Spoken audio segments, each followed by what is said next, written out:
जय सिया राम। आज के इस वीडियो में हम अयोध्या के राम मंदिर का पूरा इतिहास जानेंगे। अयोध्या स्थित भगवान श्री राम जन्मभूमि मंदिर का पूरा इतिहास शब्दों में समेटना किसी के लिए भी संभव नहीं है। फिर भी मैं छोटी सी कोशिश करूंगी कि अपनी सारी बात को इस वीडियो में रख पाऊं। भगवान राम के पुत्र कुश ने बनवाया था राम मंदिर। पौराणिक कथाओं के अनुसार यह माना जाता है कि अयोध्या जो है पवित्र नगरी मानी गई है और अयोध्या जब श्री राम जी बैकुंठ धाम चले गए तब अयोध्या जो है सरयू नदी में समाहित हो गई। मात्र अयोध्या का कुछ भूभाग बच गया था और यह जो भूमि है ये सैकड़ों वर्षों तक यूं ही पड़ी रही। अब बाद में कौशाम्बी के महाराज कुश ने अयोध्या को फिर से बसाया और इसका वर्णन कालिदास के ग्रंथ रघुवंश में मिलने की बात कही जाती है। लोमेश रामायण के अनुसार उन्होंने ही सर्वप्रथम पत्थरों के खंभे वाले मंदिर का अपने परम पिता की पूज्य जन्मभूमि पर निर्माण करवाया था। फिर जैन परंपराओं के मुताबिक अयोध्या को ऋषभदेव ने फिर से बसाया था। भविष्य पुराण की माने तो उज्जैन के महाराज विक्रमादित्य ने ईसा पूर्व में एक बार फिर से यानी दूसरी बार उजड़ चुकी अयोध्या का निर्माण करवाया। धार्मिक ग्रंथों के अनुसार उन्होंने अयोध्या में सरयू नदी के लक्ष्मण घाट को आधार बनाकर 360 मंदिरों का निर्माण करवाया था और वे भगवान विष्णु के परम भक्त थे और इसीलिए उन्होंने ही श्री राम जन्मभूमि पर एक भव्य मंदिर का निर्माण करवाया था। बाबर से पहले भी 1033 में मुस्लिम आक्रमणकारी सालार महमूद ने जन्मभूमि मंदिर को ध्वस्त कर दिया था और इसके बाद गहड़वाल वंश के राजाओं के द्वारा इस पवित्र मंदिर को फिर से निर्माण करवाया गया था, जो कि तीसरी बार करवाया गया था। अयोध्या में राम जन्मभूमि मंदिर पर कहानी फिर से 1528 में शुरू हुई, जिसमें मुगल आक्रमणकारी बाबर ने उस पवित्र जगह को तोड़ करके उस पर मस्जिद का निर्माण करवा दिया। अयोध्या राम जन्मभूमि बाबरी मस्जिद विवाद पर अपना ऐतिहासिक फैसला देते हुए सुप्रीम कोर्ट ने उन सिख ग्रंथों को अहम सबूत माना जिसके मुताबिक सिख धर्म के संस्थापक गुरु नानक देव जी आक्रमणकारी बाबर के भारत आने से पहले ही भगवान श्री राम की जन्मभूमि के दर्शन करने के लिए अयोध्या पहुंचे थे।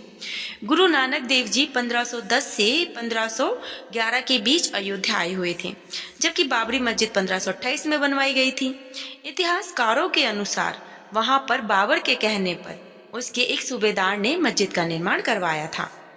बाबर ने 1528 में अपने सेनापति मीर बंकी को अयोध्या के भव्य राम मंदिर को तोड़ने का आदेश दिया।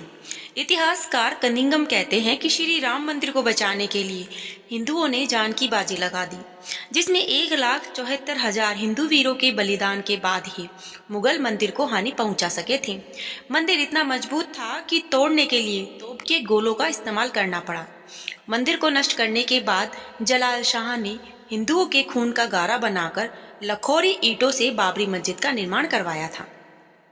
बीटी नरेश मेहताब सिंह को जब मंदिर पर आक्रमण की जानकारी मिली तो उन्होंने बद्रीनाथ तीर्थ यात्रा रद्द कर दी और सैनिकों के साथ वो मीर बंकी से जा भिड़े। 17 दिनों तक चली इस भीषण जंग में दोनों ओर के बहुत सारे सैनिक मारे गए और मेहताब सिंह समेत राम भक्त वृद्ध केहरी भी वीर गति को प्राप्त हो गए। अब जो है हंसवर रियासत के राजा रणविजय सिंह के कुल पुरोहित देवदीन पांडे ने 70,000 योद्धाओं के साथ बाबर की सेना से श्री राम जन्मभूमि के लिए संघर्ष किया। युद्ध में वो भी बुरी तरह घायल हो गए और इसके बाद अनेक मुगल सैनिकों को उन्होंने मौत के घाट उतारा और अंत में वो वीरगति को प्राप्त हो गए। हंसवर रियासत के राजा रणविजय सिंह को अपने पुरोहित देवदीन पांडे की मृत्यु का समाचार मिला तो उन्होंने अपनी महारानी जय कुंवरी को सत्ता सौंप दी और खुद 25,000 सैनिक लेकर राम जन्मभूमि मुक्त कराने के लिए निकल पड़े और अंत में वो भी वीरगति को ही प्राप्त हुए।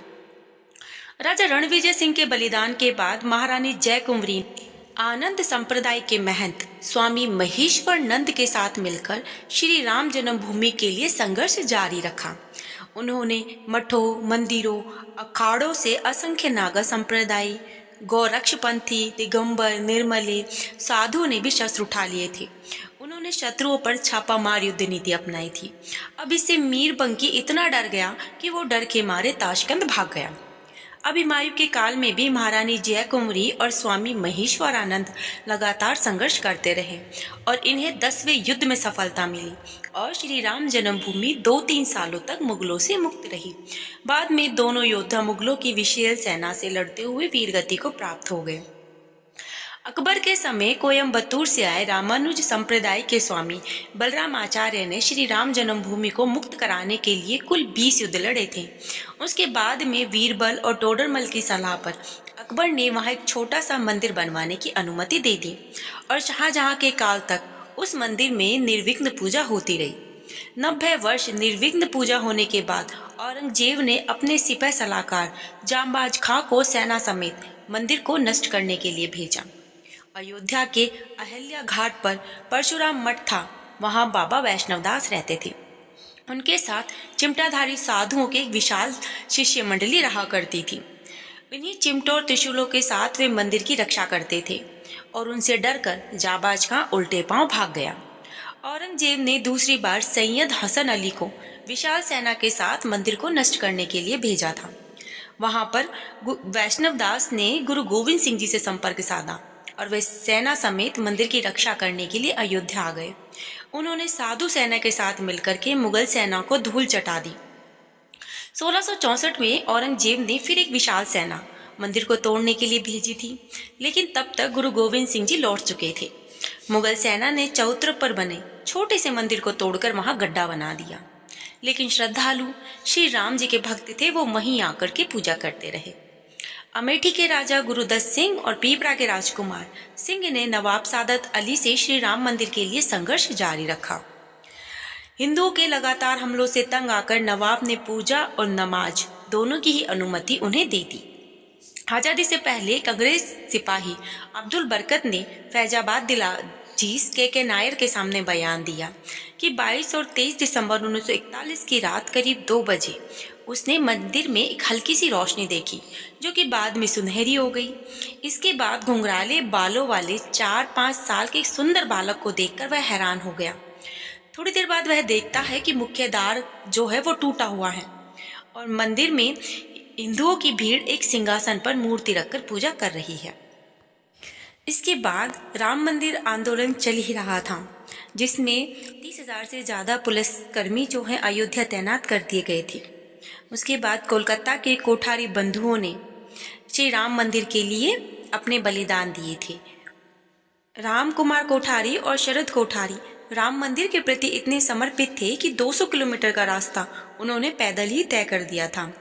उसके पश्चात श्री राम मंदिर के पक्ष में सुप्रीम कोर्ट का फैसला आने के बाद अयोध्या और आसपास के 105 गांवों के सूर्यवंशी क्षत्रिय परिवारों ने 500 साल बाद सिर पर पगड़ी, पैरों में चप्पल और जूते पहनकर अपने प्रण को पूरा किया था।